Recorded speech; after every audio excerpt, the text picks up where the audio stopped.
दादांचं स्वागत आपण सगळ्यांनी केलंय आणि खरोखर भारावून जायला झालं. तुम्ही सगळ्या जणी इथं आले आहात.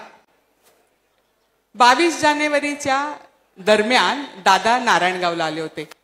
राम मंदिरात नारायणगावच्या खूप गर्दी होती, कार्यकर्ते होते, आम्ही काही महिला होतो आणि आम्हाला दादांबरोबर एक फोटो काढायचा होता.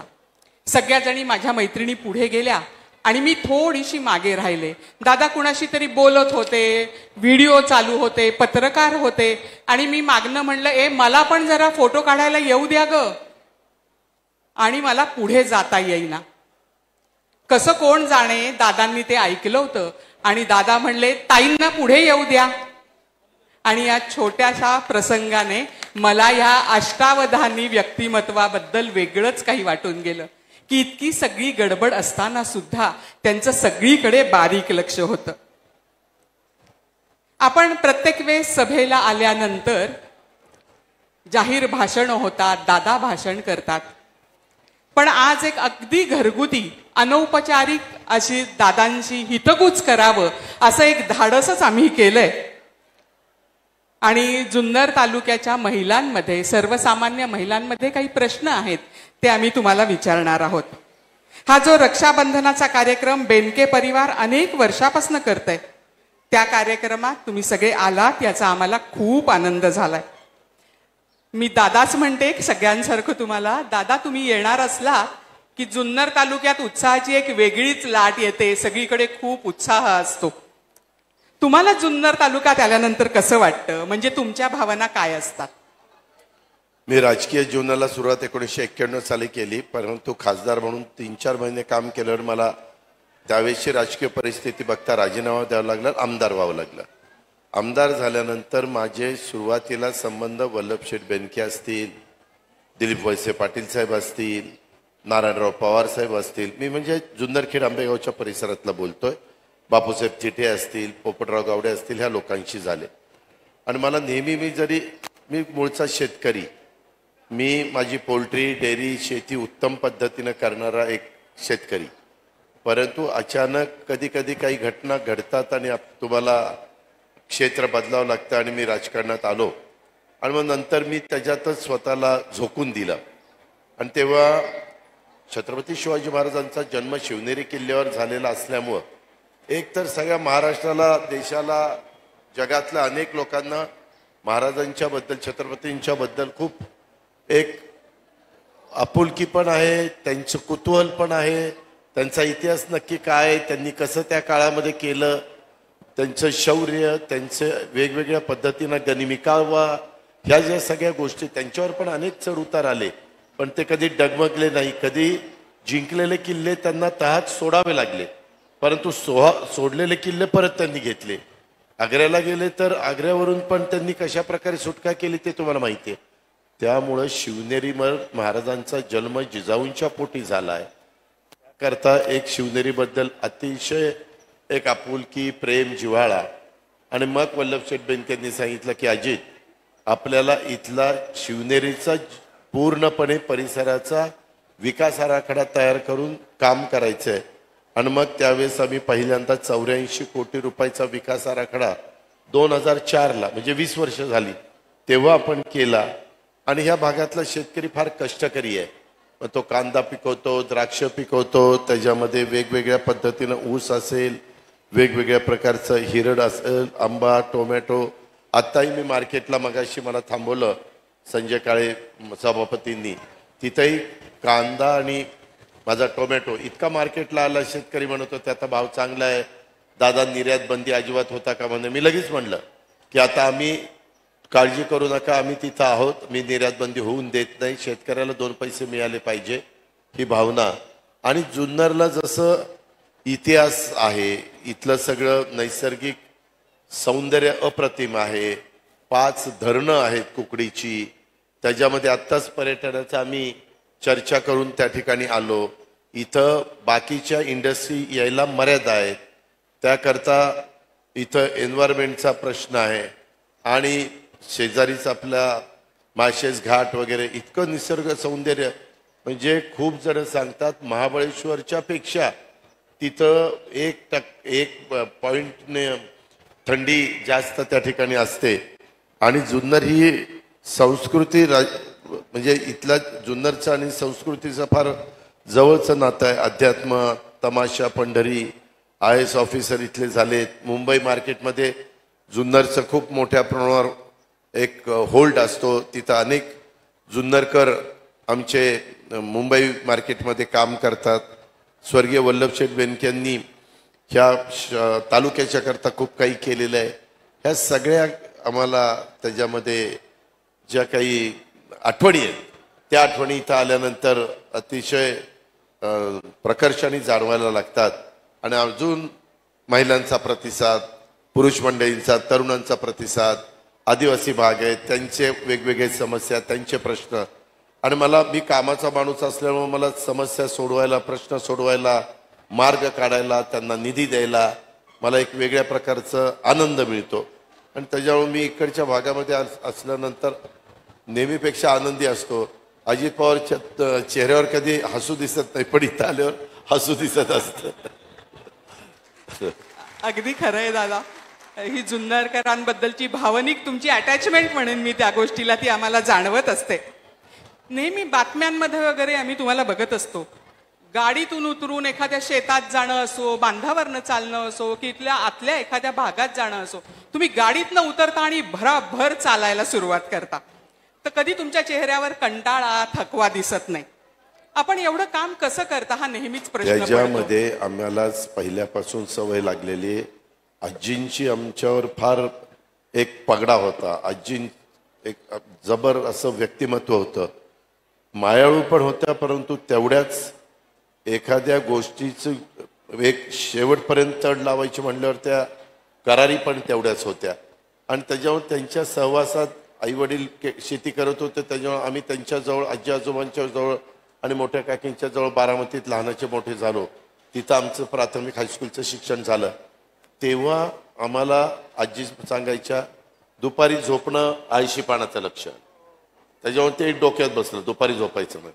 सकाळी लवकर उठून कामाला लागायचं. आमच्या आजोबांना आम्ही आबा म्हणायचो. आबा पण पहाटेच उठायचे आणि मग पेपर वाचणं वगैरे बाकीच्या गोष्टी त्यांच्या चालायच्या. त्याच्यामुळे एक लहानपणापासून एक असा संस्कार झाला की दुपारी झोपणं म्हणजे आळशाचं काम. आपण आळशी नाही आहोत. लवकर उठून कामाला लागायचं. आणि नंतर आकस्मित राजकारणात आलो आणि ह्या जनतेच्या प्रेमापोटी पक्षामुळं, नेत्यांच्यामुळं, साहेबांच्यामुळं खूप वेगवेगळी पदं मिळाली. महत्वाची ती पदं भूषवता आली आणि त्या पदाच्या माध्यमातून लोकांचे प्रश्न सोडवता आले. आणि मग प्रश्न सोडवताना देवगिरीला तर 91ला शिफ्ट व्हावं लागलं मुंबईला. मग लोक महाराष्ट्रातनं यायची आणि काही जण, मला कुणावर टीका करायची नाही, पण काही जण 9-10 वाजेपर्यंत तयार होत नाही. कोणाची पूजा अर्चा चाललेली असते, कोण काय, कोण सूर्यमुखी असतं, कोण कसला मुखी असतं. तर आम्ही आपलं सूर्य उगवायच्या आतच कामाला लागतो. आणि एकच भावना की तो माणूस बाहेर न आलाय, ती भगिनी बाहेर न आली, तिचं काम जर लवकर झालं तर ती लवकर परत तिच्या गावाकडे जाईल. त्याच्यामुळं आम्ही लवकर, म्हणजे बारामतीत किंवा काही ठिकाणी मी सकाळी 6ला सुरुवात करतो. लोकांचा विश्वास बसणार नाही. बाकीच्या ठिकाणी आज आता अतुल होता, मी सकाळी 7ला सुरुवात केली. त्याच्यामध्ये काय होतं, आजूबाजूचे राहणारे लोक म्हणजे जे पार्टनर होते ते जरा उशिरा उठतात, म्हणून म्हटलं त्यांना त्रास नको व्हायला, आपलं लवकर उठून कामाला लागावं. आणि त्या पद्धतीने कामाला लागलो. आणि आम्हाला उत्साह काय येतो ताई, ह्या महिलांच्या आता आल्यानंतर एवढ्या महिलांनी राख्या बांधायला माझा हात धरत होत्या, ओढत होत्या. अहो, माझं लग्न झाल्यापासून बायकोने इतक्यात हात ओढला नाही, एवढ्या माझा हात ओढला, काय सांगायचं. पण बहिणीच्या नात्याने ओढला. माझ्या त्या बहिणी आहेत, माझ्या माय माऊली आहेत, त्यांना आनंद झालाय. राखी बांधताना मी विचारायचो, माऊली पैसे आले का? होय दादा, काल पैसे जमा झाले. तो एक त्यांच्या चेहऱ्यावर जो आनंद होता. काही म्हणाले की अजून येणं बाकी आहे, जातील. सगळ्यांना आम्ही शब्दाचे पक्के आहोत. आम्ही वचनपूर्तीचे काम करणारे कार्यकर्ते आहोत. त्याच्यामुळं इथं कुठंही ज्या लाभार्थी करता नियमावली केलेली आहे त्या नियमावलीत बसणाऱ्या सगळ्यांना ते मिळणार. त्याची सगळी तरतूद बिरतूद केलेली आहे. कुणी काही म्हणत असलं तरी मुख्यमंत्री आणि दोन्ही उपमुख्यमंत्र्यांनी सांगितलेलं आहे की आमचा शब्द आहे, आम्ही शब्दाचे पक्के आहोत, आमचा वादा आहे आणि त्या पद्धतीनं ते मिळणार आणि त्याचं सातत्याने आम्हाला पुढं ते द्यायचं आहे. आम्हाला महिलांच्या करता तो कार्यक्रम राबवायचा होता, तो राबवता आला, त्याचा आनंद आहे. इकडं आल्यानंतर वेगवेगळे प्रश्न लोक सांगतात. आता आज ते हिरडाचा एक कारखाना इथं व्हावा, हिरडावर प्रक्रिया करणारा. वल्लभशेठ बेनके खूप दिवस मागणी करत होते, पण आता अतुलच्या काळात ते पूर्णत्वाला झालं. आज आदिवासी लोक आले, दादा अभिनंदन करायचं, आमचं काम मार्गी लागलं. कोण येतं, मागच्या वेळेस हे काम सांगितलं ते मार्गी लागलं. कोण म्हणले दुधाचे पैसे आमचे 5 रुपये लिटरचे यायचे ते मिळाले, आम्हाला समाधान आहे, आम्हाला तुम्हाला बुके द्यायचा आहे. हे जे आम्ही काय केलंय, जनतेचे प्रश्न सोडवणं हे आमचं कर्तव्य आहे आणि त्या कर्तव्याच्या भावनातनं आम्ही कामाला सुरुवात केली. आणि ती कामं झाल्यानंतर त्यांच्याकडनं जो प्रतिसाद मिळतो, त्यांचा उत्साह, महिला मोठ्या प्रमाणावर हार घालतात, फुलं उधळतात, काय काय करतात, त्याच्यामुळं आम्हाला असं वाटतं की एवढं प्रेम कुणाला मिळतंय.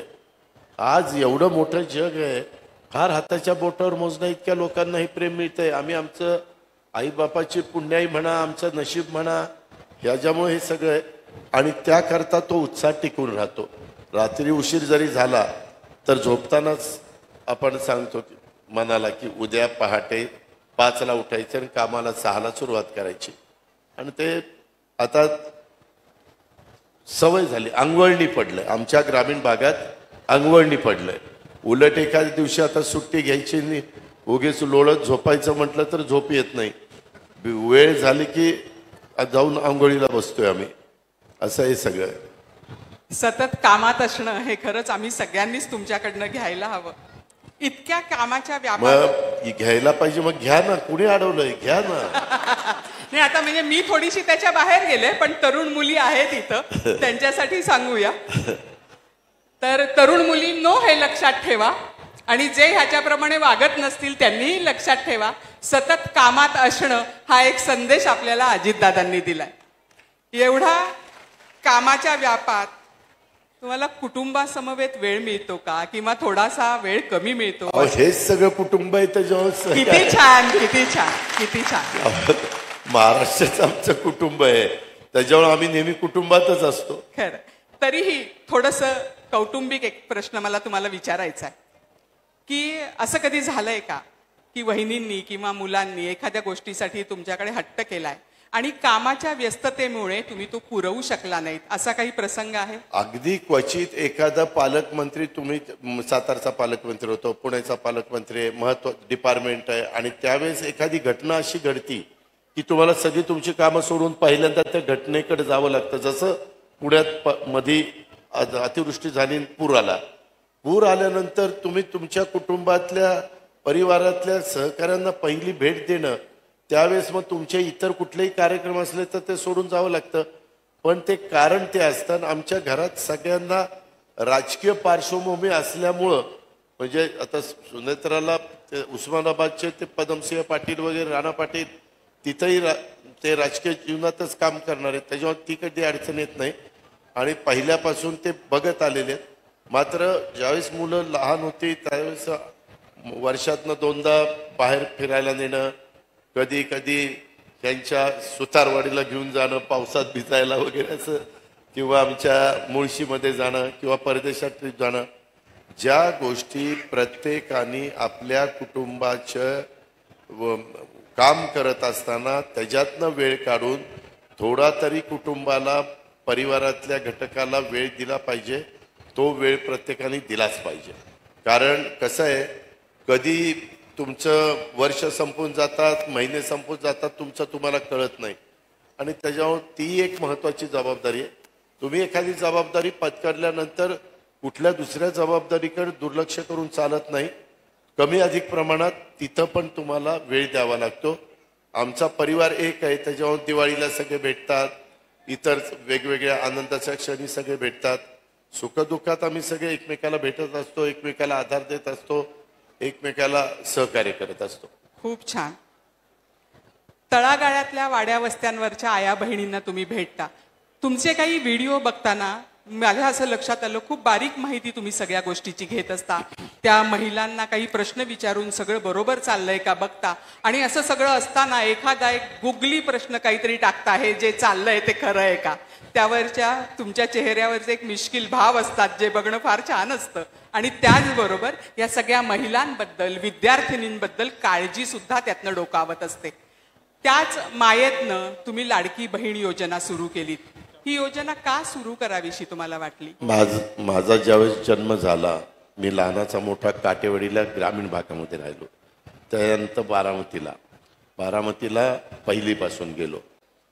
आम्ही बारामतीत राहत असताना धुडमांडी करायला महिला असायची, घरामध्ये झाडू पोतना करायला कुणी ना कुणी महिला असायची, गरीब महिला यायच्या. त्यावेळेस त्या काहीतरी आजींना सांगायच्या, काकींना सांगायच्या, आणि मग ते आपल्या कानावर यायचं.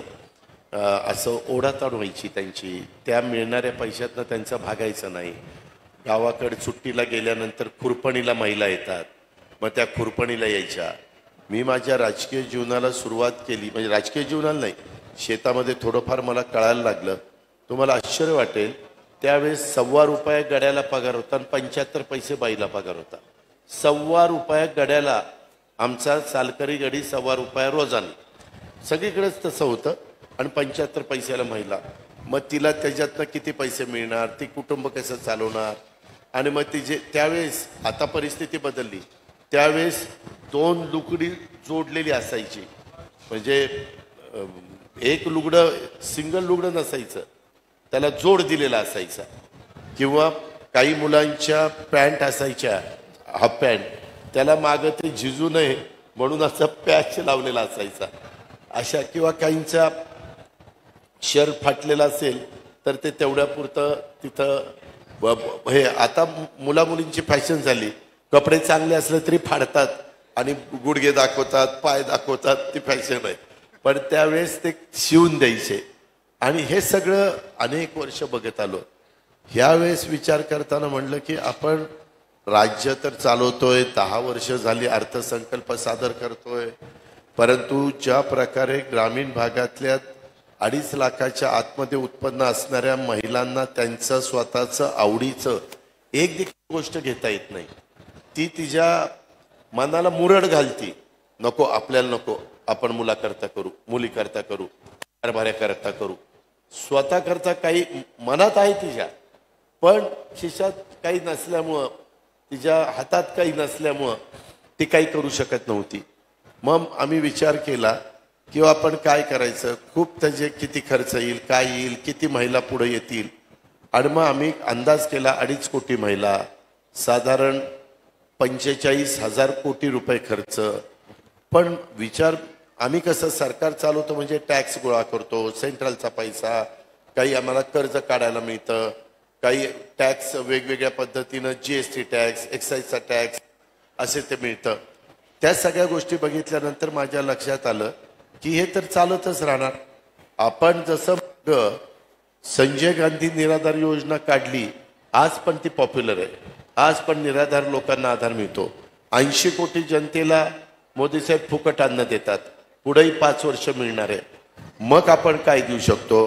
मुख्यमंत्री, उपमुख्यमंत्री आम्ही सगळी बसलो आणि त्याच्यातनं फायनान्स प्लॅनिंग माझ्याकडे असल्यामुळं त्याच्यातनं ही कल्पना पुढे आली की आपण आपली लाडकी बहीण योजना आणायची आणि त्याच्यातनं महिन्याच्या महिन्याला तिला काही सकल करण्याच्या करता, सक्षम करण्याच्या करता आपण त्या बाबतीतला निर्णय घ्यायचा. आणि तो निर्णय आम्ही घेतला. ताई, काल महाराष्ट्रातल्या 1,02,00,000 महिलांच्या अकाउंटला पैसे गेले. 1,02,00,000 जोरात. त्यामध्ये मी येताना बघत होतो, माझ्या काल आम्ही पुण्याचा कार्यक्रम होता, आम्हाला भाऊबीजेच्या आधी ही ओवाळणी टाकायची होती, द्यायची, सॉरी, रक्षाबंधनाच्या आधी. भाऊबीज आणि रक्षाबंधनला आपण बहिणी ओवाळतात आपल्याला आणि आपण बहिणींचा मान ठेवतो, त्यांचं संरक्षण करतो. त्या पद्धतीनं उद्याच्या 19च्या रक्षाबंधनाच्या निमित्तानं हे सगळा निधी गेला, हे मदत झाली पाहिजे, त्यांचा हक्क त्यांना मिळाला पाहिजे. आणि आम्ही म्हणलं एकदम सुरू केलं. काही वेळेस ते ज्यावेळेस तुम्ही फॉर्म भरत असता तो भरत असताना कधी कधी ऑनलाईनला अडचणी येतात आल्या, काहींना इंग्लिशमध्ये भरा, मराठीमध्ये भरा, त्रास झाला. मग आम्ही हे सगळ्यातनं मार्ग काढला. आमची महिला बालविकास मंत्री आदिती तटकरेच आहे, ती महिलाच आहे, तिलाही महिलांचे प्रश्न लवकर समजायला मदत होते. आणि मग आम्ही सगळ्यांनी मिळून 15 तारखेपासून थोडे थोडे पैसे सोडायला सुरुवात केली की एकदम जर काही अडचण झाली आणि नाही मिळाले तर विरोधकांनी इतकी चांगली योजना आणली. माझ्या मायमाऊलींनी हात वर करून सांगावं चांगली आहे का नाही. चांगली असतील त्यांनी हात वर करा, योजना चांगली आहे का, सगळ्यांचे हात वर, सगळ्यांचे हात वर. आणि आमचे विरोधक कोर्टात गेले की योजना बंद करा. काय पद्धत आहे? तुम्ही सरकारमध्ये असताना तुम्ही द्या ना, तुम्हाला कुणी अडवलंय? आम्ही आज सरकारमध्ये, आमच्या मायमाऊलींना आम्हाला द्यायचंय, आम्हाला तिला सबल करायचंय, तिला सक्षम करायचंय आणि त्यांच्या पोटात दुखायचं काय कारण? मग म्हणले काय देऊन 1,500 रुपये दिले. अरे तुम्ही सोन्याचा चमचा तोंडात घेऊन आलेले आम्हाला सांगता 1,500 रुपये दिले. 1,500चं मोल त्या माझ्या तांड्यावर, पाड्यावर, खेड्यावर, वाडी वस्तीवर राहणाऱ्या महिलेला आहे. ते विमानाने आणि लक्झरियस जीवन जगणाऱ्यांना त्याचं मोल कळणार नाही. त्याच्यामुळं हे आम्ही दिलंय आणि आम्ही कुठं थांबलोय? आम्ही पुढेही आहोत ना. आम्ही आमच्या बहिणीच्या मायमाऊलीच्या करता केव्हाही तयारच आहोत. कुठंही त्यांचं समाधानाने त्यांनी संसार करावा. आणि हा पैसा ह्या काही घरी ठेवणार आहेत? 45,000 कोटी मार्केटला येणार ना. कुठलं तरी दुकान, छोटी मोठी दुकानं चालतील, साठवत काही ना काही ह्यांच्या जे मनात असेल. इतके दिवस काय व्हायचं? हे इथं खर्च कर, तिथं खर्च कर. ह्यांना काही राईटच घरात नाहीये. तो अधिकार आता त्यांना दिलाय. महिला धोरण 4थं आणलं, सरपंच केलं, सभापती केलं, अध्यक्ष केलं, वेगवेगळे नगराध्यक्ष केलं, महापौर केलं, अशी पदं दिली. पण महिला बचत गटाला पण प्रोत्साहन दिलंय. पण आता ही पण एक योजना आणली आणि मुलींच्या करता मोफत शिक्षणाची आणली. अशा सगळ्या योजना आणल्या. ह्याच्यातनं ती कल्पना आली आणि ती प्रत्यक्षात आचरणात आली. त्या गोष्टीचं समाधान, आनंद हा निश्चित आम्हाला आहे. मी एक बोलकी प्रतिक्रिया तुमच्यापर्यंत पोहोचवू इच्छिते. आता काही महिलांशी बोलत होते तेव्हा एक जण म्हणाली, भाऊ सुद्धा आपल्या बहिणीला राखी पौर्णिमेला किंवा भाऊबीजेला 100-200 रुपये ओवाळणी टाकतो. अर्थात त्याची परिस्थिती असेल तसं. पण आज मात्र सरकारने, अजितदादांनी दर महिन्याला आम्हाला 1,500 रुपये देऊ केलेत आणि ही खूप मोठी गोष्ट आहे. या टाळ्याच सगळं त्याबद्दल सांगतायत. बहिणींच्या मनात नक्कीच ही चांगली भावना आहे. जुन्नर तालुक्यातनं सगळ्या बहिणी इथं आल्यात दादा. जुन्नर हा शेतीप्रधान देश आहे आणि सिंचनाची खूप कामं तुम्ही इथे केली आहेत. पण सगळ्यात मोठी समस्या आहे ती बिबट समस्या. कारण दिवसा लोड शेडिंग असलं की रात्री शेतात पाणी भरायला जातं आणि घरातलं एखादं माणूस शेतात गेलं तर ते परत येस्तोवर ह्या बहिणी साशंक असतात आणि काळजीत असतात. तर सगळ्यांचं असं म्हणणं आहे की शेतीसाठी दिवसा वीज मिळावी. बरोबर की नाही? अजून एकदा जोरात टाळ्या म्हणजे आपला आवाज पोचेल. माझ्या मायमाऊलींनो, हा निर्णय देखील आम्ही घेतलेला आहे. काळजी करू नका. आत्ता 3 horse power, 5 horse power, 7.5 horse पॉवरच्या तुमचं बिल माफ केलेलं आहे. आता तुम्हाला लवकरच एक फॉर्म येईल आणि त्याच्या संदर्भातला तो फॉर्म भरून द्यायचा आहे. आमच्या शेतकऱ्यांनी ते देतील, ती काही काळजी नाहीये. आता त्याकरता आम्ही 9,000 मेगावॉट सोलरची वीज तयार करण्याचा निर्णय घेतला. टेंडर झालंय, काम सुरू झालंय, जमिनी सरकारी त्यांना दिल्यात. आता 9,000 मेगावॉट वीज तयार होईल. सूर्यप्रकाश सुरू झाला, वीज पंप चालू. सूर्यप्रकाश बावळलं, वीज बंद. त्या माझ्या शेतकऱ्यांनी, त्या माझ्या कष्टकऱ्यांनी घरात कुटुंबामध्ये जाऊन राहायचं. बिबट्याचं, विंचू काट्याचं, सापाचं कशाचीच अडचण नाही. त्याच्यामध्ये आता इथून पुढं नवीन पंप 8.5 लाख सोलरवर देण्याचा निर्णय. मागेल त्याला सोलर पंप, मागेल त्याला सोलर पंप. आणि मी पण माझ्या शेतावर सोलर पंप बसवलेत. इथल्याही काहींनी बसवले असतील. मोटार व्यवस्थित पाणी मारती, वीज बिल भरायला नको, त्रास नको, रात्री अपरात्री पाणी शेवटच्या कडेला गेलंय का, दारं कधी मोडायचं, तिथं कट भिजलाय का, तिथं सरीला पाणी पोचलंय का, काहीच प्रॉब्लेम नाही. कारण आम्ही पण कधी काळी रानामध्ये जाऊन तशा पद्धतीनं कामं केलेली असल्यामुळं माझी जात शेतकरी आहे, ह्याच्यातल्या बहुतेकांची जात शेतकरी आहे. त्याच्यामुळे शेतकऱ्याला शेतकऱ्याची माहिती असते आणि म्हणूनच या चांगल्या योजना आम्ही आणल्या आणि त्याच्यातनं फ्री वीज माफी ही योजना आम्ही आमच्या भावंडांच्या करता आणलेली आहे. आणि 6 महिन्यांनी ते 8 महिन्यांनीच इथून पुढं माझ्या महाराष्ट्रातल्या चांद्यापासून बांद्यापर्यंत शेतकऱ्यांना दिवसा वीज मिळणार. रात्री मिळणार ती घरी मिळणार, परंतु शेतीला मिळणार ती दिवसा मिळणार. किती छान. काही वेळा टाळ्या मागाव्या लागतात, पण हा जिव्हाळ्याच्या प्रश्नाबद्दल किती वेळा आपोआप 4-5 वेळा भरपूर टाळ्या आमच्या या बघून अजून एकदा. आणि बिबट्याचाही बंदोबस्त करण्याकरता पिंजरे दिलेत, इन्फ्रास्ट्रक्चर दिले, गाड्या दिल्यात. बरेचसे बिबटे गोळा करून गुजरातला एका ठिकाणी पाठवून दिलेत, त्यांना पाहिजे होते म्हणून. ही सारखी म्हणायची इंडस्ट्री गेली गुजरातला. मला माय माऊलींनो सांगायचो, इंडस्ट्री गुजरातला नाही पाठवली, बिबटे तुम्हाला त्रास देतात म्हणून बिबटे गुजरातला पाठवले. धन्यवाद दादा. आमच्या सगळ्यांच्या असं लक्षात येत आहे की जुन्नर तालुक्यावर तुमचं खूप लक्ष आहे, पण तरीही म्हणजे प्रत्येक गावात तुमची कामं आहेत, तुमचे खूप आमदार आहेत. पण आम्हाला एक असं जाणवतं आणि त्याचा आम्हाला आनंद आहे की आमचे आमदार अतुल बेनके यांच्यावर तुमचं विशेष प्रेम आहे. म्हणजे त्यांचे काही अगदी हट्ट सुद्धा तुम्ही पुरवता. तर अतुल तुमचा लाडका आहे का, असं आम्हाला तुम्हाला विचारायचं. असं झालं, त्याच्या वडिलांच्या बरोबर मी काम केलेलं आहे.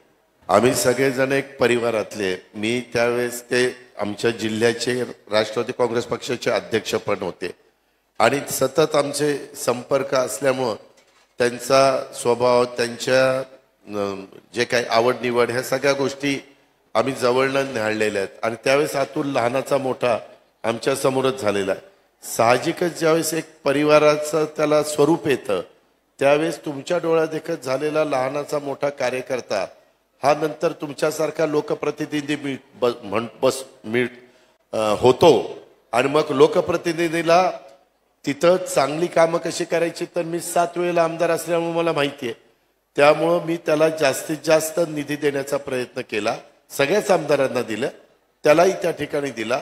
आणि त्यांनी पण आवडीनं हे काम माझं करून पाहिजे, ते काम करून पाहिजे. आत्ता जसं ॲग्रो टुरिझम, नंतर वेगवेगळ्या प्रकारचं टुरिझम, साहसी टुरिझम, असं वेगवेगळ्या प्रकारे टुरिझमचे अनेक प्रकार आहेत. तशा पद्धतीनं आमची सकाळी मीटिंग होती आणि त्याच्यातनं आम्ही कसं पुढं जायचं ते ठरवलेलं आहे. आणि चांगलं काम करतो. चांगलं काम कुणी करत असलं तर त्याच्या पाठीशी उभा राहतो. तशा पद्धतीनं तो चांगलं काम करत असल्यामुळे मी त्याच्या पाठीशी उभा आहे. तो माझा लाडका आहे. पण माझ्या लाडक्या बहिणींनी उद्याच्या येणाऱ्या विधानसभेत माझ्या लाडक्या लोकप्रतिनिधीला निवडून दिलं पाहिजे. देणार ना? हात वर करून सांगा. आता कसं लाडकं लाडकं जुळून गेलं, लाडक्याचं दोडकं करू नका म्हणजे झालं. नाही, सगळ्यांनी हात वर करून त्याला संमती दिली आणि त्यांचं खरंच अतुल दादांवर पण तितकंच प्रेम आहे. पुढचा प्रश्न मी जरा तुम्हाला थोडासा भीतभीत विचारते दादा. परवानगी घेते. आधीच तुम्ही हो म्हणायच्या आधी मी परवानगी घेतली आहे की गुलाबी साडी इतकंच तुमचं गुलाबी जॅकेट पण खूप प्रसिद्ध झालंय. ते तुम्हाला छान दिसतं बरं का खूप, पण तरीही हे जॅकेट गुलाबी का? महिलांनो, माय माऊली, हा गुलाबी कलर आहे का हा गुलाबी कलर आहे सांगा. हा ना? आता काय ह्या माझ्या भगिनीला कळणं, अगं बाई हा नाही गुलाबी कलर, हा गुलाबी कलर आहे. ही खरी गोष्ट आहे की हा रंग गुलाबी नाहीये, पण तुम्ही आमच्या समोर यायच्या आधी एक गुलाबी जॅकेट आमच्यापर्यंत पोहोचलंय. तुमच्यासारख्या अनेक लाडक्या बहिणी म्हणल्या, माझे लाडके कार्यकर्ते म्हणले, माझे जवळचे सहकारी म्हणले, ही जरा रंग खुलून दिसतोय. म्हणलं चला, खुलून दिसतोय तर खुलू द्या, घाला. आणि काल मी नाव नाही घेणार, परंतु तिथं सुनील तटकरे होते, आम्ही सगळे बसलो होतो. त्यावेळेस एक व्यक्ती म्हणली मोठी व्यक्ती आहे.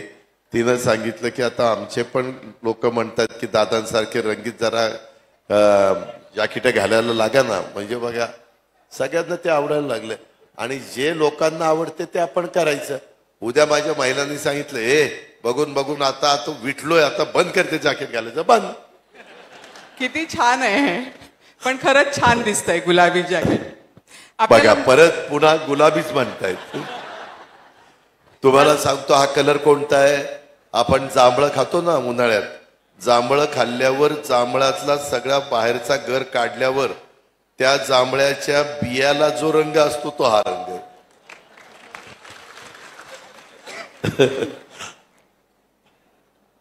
ऐतिहासिक, धार्मिक आणि आधुनिकतेचा वारसा लाभलेला हा जुन्नर तालुका, याला तर निसर्गाची मुक्त हस्ताने उधळण लाभली आहे.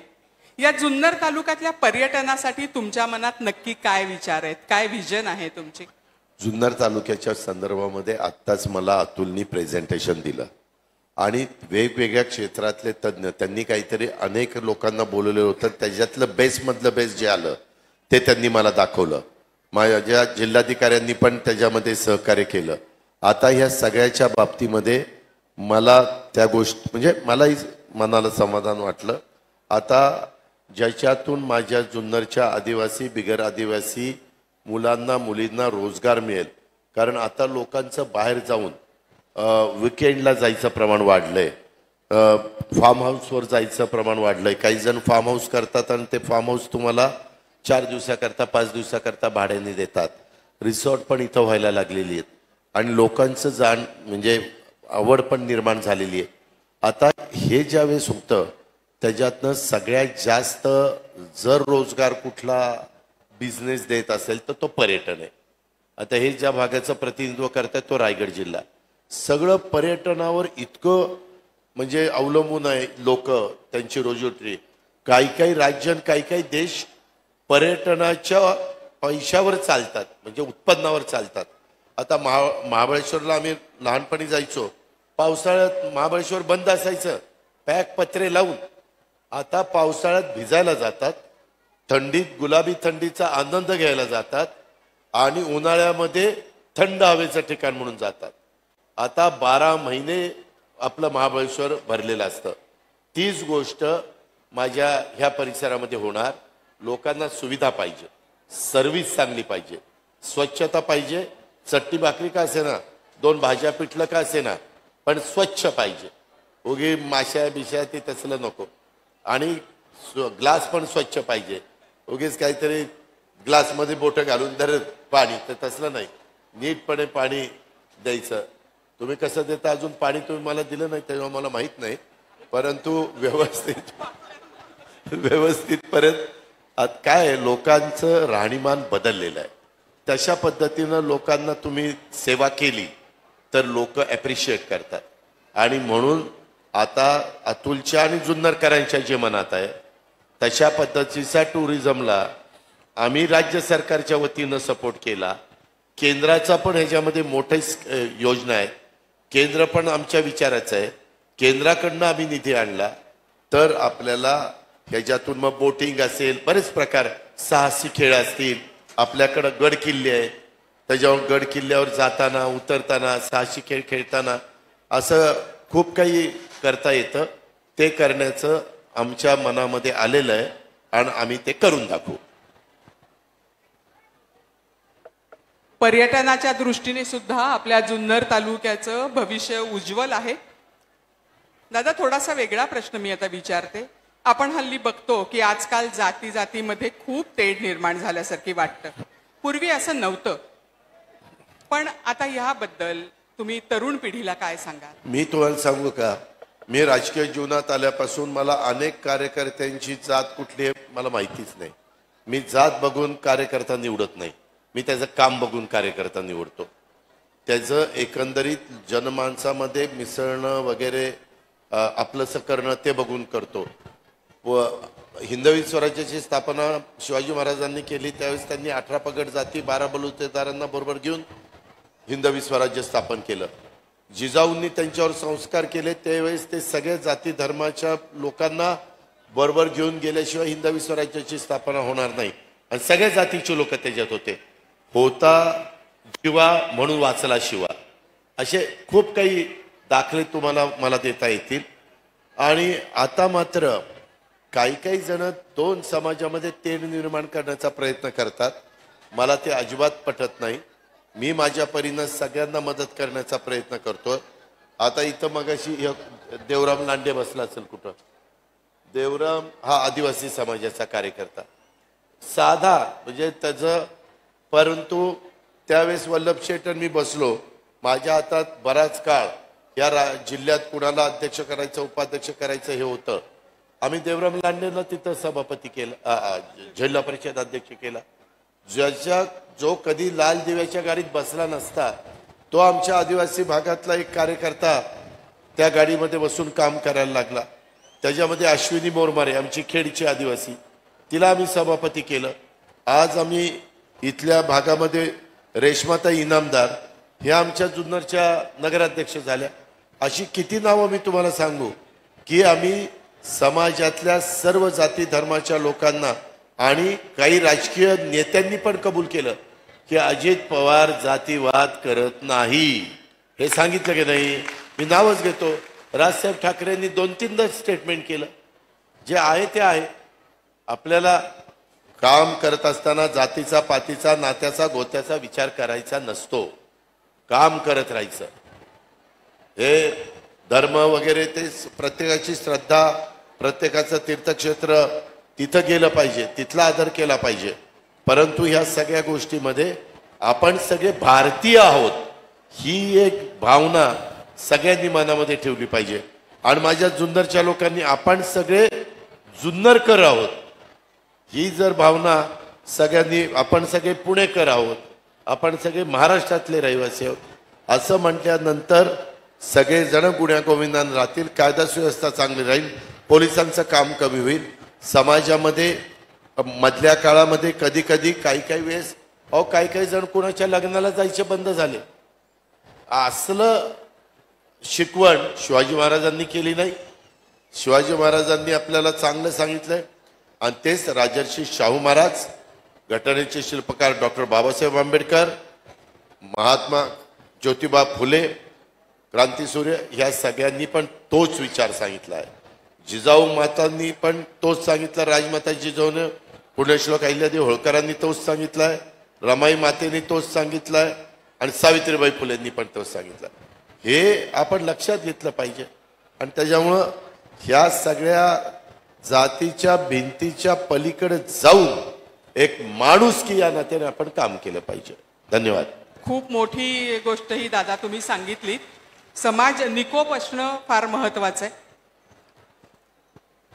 जुन्नरकरांनी आजपर्यंत बेनके परिवार आणि पवार परिवारावर खूप प्रेम केलं आणि पवार आणि बेनके परिवाराने सुद्धा आम्हा जुन्नरकरांवर फार प्रेम केलंय. पण आता आपण बघतोय की राजकीय परिस्थिती थोडी बदलली आहे.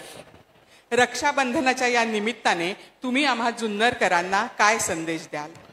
मी माझ्या मायमाऊलींना, भगिनींना, सगळ्या माझ्या मुलींना हेच सांगे की रक्षाबंधनाच्या निमित्ताने आपण तुमची सुरक्षितता, तुमच्या कुठल्याही प्रसंगाला आम्ही धावून जाणं, तुमच्या अडचणी सोडवणं हे भावाचं काम असतं. भाऊ त्याच्याकरता सत्पर तयार असला पाहिजे. आणि आज उद्याच्याला रक्षाबंधनाच्या निमित्तानं आज माझ्या अनेक बहिणींनी मला रक्षाबंधनाची राखी बांधलेली आहे. मी ती राखी मला निश्चितपणे तुमचं संरक्षण करण्याच्या करता, तुमचे प्रश्न सोडवण्याच्या करता, तुम्हाला सर्व प्रकारचा आधार देण्याच्या करता ही राखी मला नेहमी प्रेरणा देत राहील. ही राखी नेहमी मला तुमची आठवण करून देत राहील.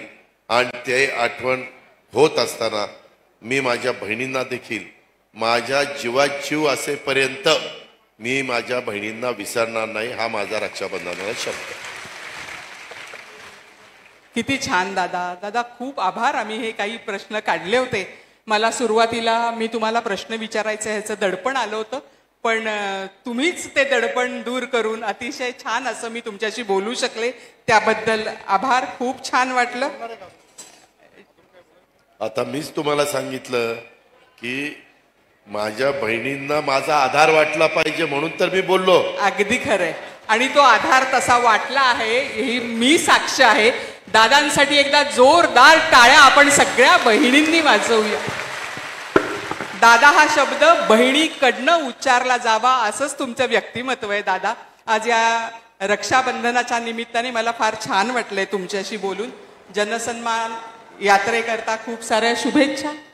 पुढची सूत्र मी अतुल दादांकडे देत. आदरणीय दादा यांचा आभार मानतो की तुमच्या मनातले अनेक पैलू आमच्या बहिणींसमोर इथं उघडकीस झाले. आदरणीय तटकरे साहेब आणि सर्व राष्ट्रवादी काँग्रेस पक्षाच्या टीमचा आभार मानतो की जनसन्मान यात्रेच्या निमित्ताने जुन्नरकरांनी एक वेगळा पायंडा पाडून दिला. आणि या चर्चासत्रामधून माझ्या बहिणींना जे काय आमच्या अजितदादा आहेत याचा निश्चित प्रकारे उलगडा झाल्याशिवाय राहिला नाही. मी आदरणीय अनघाताई साने यांचाही मी मनपूर्वक आभार मानतो की त्यांनी सुंदर अशी मुलाखत आज इथं घेतलेली आहे. व्यासपीठावर अनेक मान्यवर आहेत. आदरणीय रुपालीताई चाकणकर असतील, आदरणीय शिवाजीदादा आढळराव पाटील असतील. आणि त्याचबरोबर मी दादांना विनंती करतो की एक शेवटचा आमचा संदेश काहीतरी आमच्या राष्ट्रवादी काँग्रेस पक्षाच्या वतीने आमच्या सर्व महिलांना आपण द्यावा.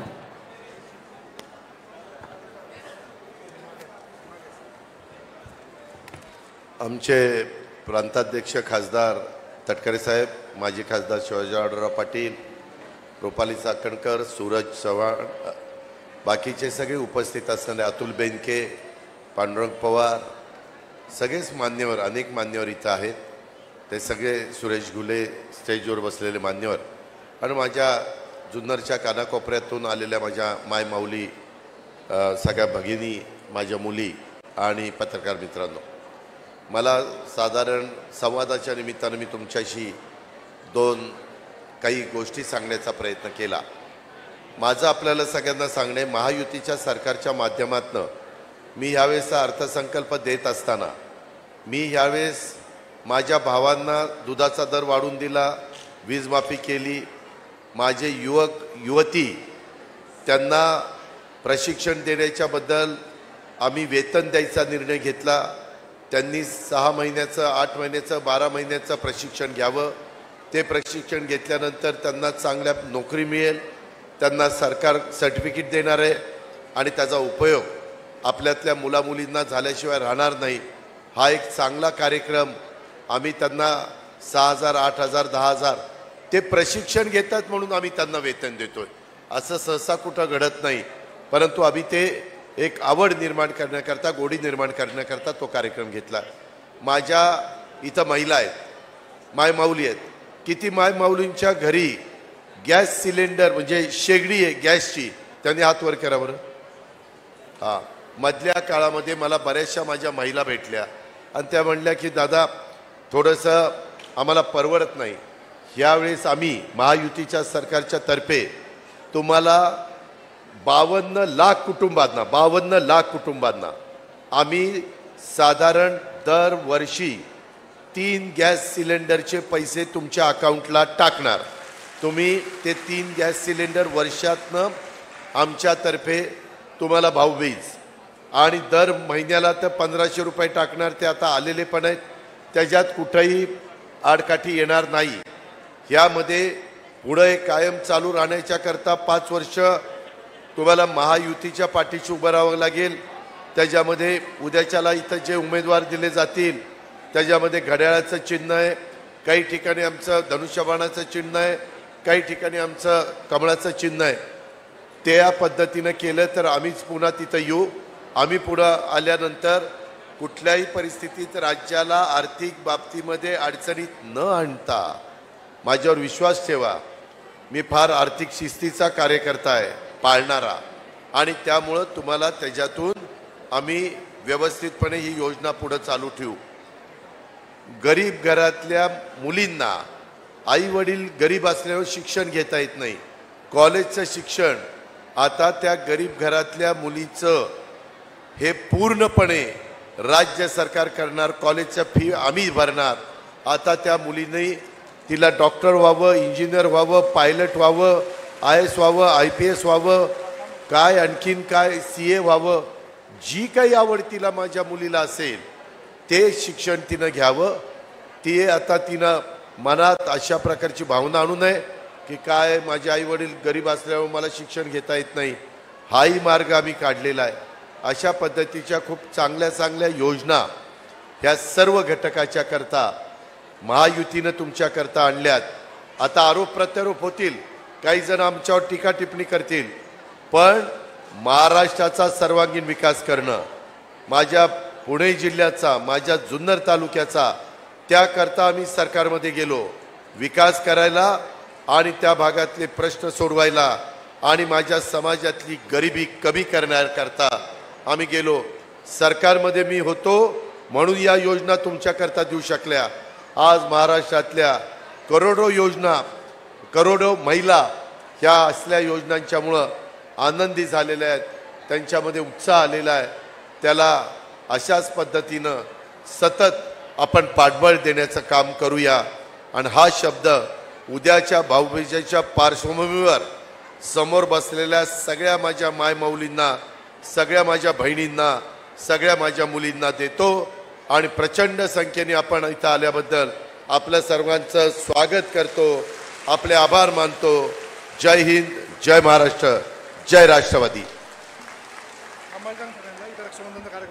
यानंतर राजकारण, समाजकारण, शेती, उद्योग, गुन्हेगारी यातील नवनवीन घडामोडींसाठी आजच हिंदवी न्यूजला सबस्क्राईब करा आणि बेल आयकॉनवर क्लिक करायला विसरू नका. महाराष्ट्रातील एकमेव निपक्षपाती चॅनल म्हणजे हिंदवी न्यूज, सर्वसामान्यांच्या न्याय हक्कासाठी.